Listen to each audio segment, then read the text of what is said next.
So we got another super chat here from Shaggy Phil 73, $10. Thank you so much. He says, anyone else Awesome. excited for the Bray doc?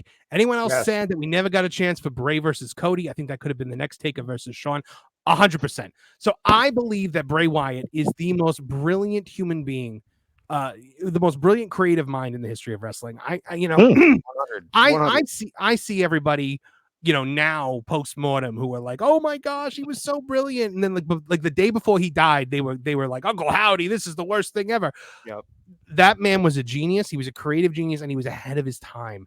And I think this documentary is really going to highlight that. I know that they brought in a lot of the writers who worked with him too, to kind of talk about his creative behind the scenes, prowess. And I really think that we're going to get a whole lot of,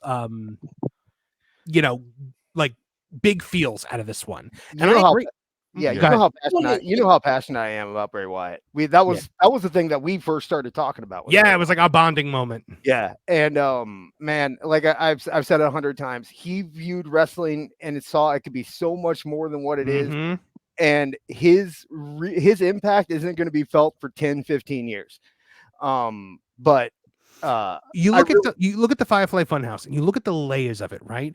I mean, like this like, incredible, like dark but light, and all the puppets being some kind of microcosm of his like personalities and everything he's done through the years. He voiced all of them. And Howdy, people don't realize Uncle Howdy, they called it's based on Barry Windham.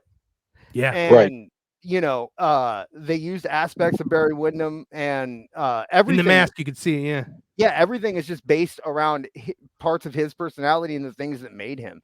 And go watch. I wish they would release some kind of director's commentary over the Firefly Funhouse. I know Bray can't do it, obviously, now. But you can get Nick Manfredini. You can get like Nick Manfredini, and you can get Alexa, and you can get Cena. Because Cena said that I meant the match itself, and I think Cena said he had some input in it too. During for the Firefly Funhouse match, John Cena was very like involved with like going back and forth with Bray and the writers and like kind of figuring out exactly what they were going to do, where they were going to go. I mean, that match I love that match. That match was three-dimensional chess. I showed my son that match as the first thing I ever showed him with Bray Wyatt in it, and I was pausing it every 5 seconds to be like, okay, this is what this means. This is why he's in a show that says "no" on it. Right, exactly. Yeah, but I love Bray Wyatt. I can't wait for that doc. I still haven't watched the SmackDown tribute show because I know I'm gonna cry like a baby. My son hated me that week because we had to miss SmackDown, but I'm like, I'm not watching. I can't do it. I just can't do it, man. He's the one that hit me, and there was one other wrestler that hit me. I can't remember off the top of my head, but Bray's the only one that really got me. It was Owen, but that doesn't count because I was at the memorial show. Of course, you're going to cry for at the memorial show. That doesn't count. 100%. Yeah. Well, I feel kind of outnumbered. I'm not going to say anything negative, but I will say that Bray didn't. Bray didn't click you. That's fine. Yeah, it didn't click for me, and I hope that's fine. Bray was a great talent. I'm never going to discount what he brought to the table. The idea that he was a genius, I just think differently. I think because of his presentation, because of Mr. McMahon presenting him in such a way where it was just like so different. And remember, I just didn't feel like he was engaging to me. I'm glad that you guys thought that he was. That's awesome because it lends me new light to understanding. But personally, I didn't feel Bray Wyatt as a character was all that interesting to me. I thought it was like so far afield from what we were seeing on television. And you could be right. I could probably change my whistle in the next 5 years, after seeing this documentary. I'm going to give it a chance. But me personally, I didn't. I wasn't feeling it. It should be Bray stuff shouldn't be the whole show, but I think it should be in the show. I think there should be something like that in wrestling. But anyway, go ahead. Yeah, right. Just like you had the Undertaker for years, and Counselor, what were you going to say? I'm excited for it. I always thought Bray Wyatt was a genius. When I think about his match with John Cena and his match with Braun Strowman as well, it really encapsulated what wrestling was all about. When I think about in general that pandemic era, it really showed you who the real wrestlers were, right? Because at the end of the day, I think people forget about that wrestlers are supposed to be performers. They're supposed to be actors. They, for me, is if you can carry a room, right? If you can carry a room when no one's around and be able to get people to feel like Drew McIntyre did when he won WrestleMania, for example, with no crowd at all.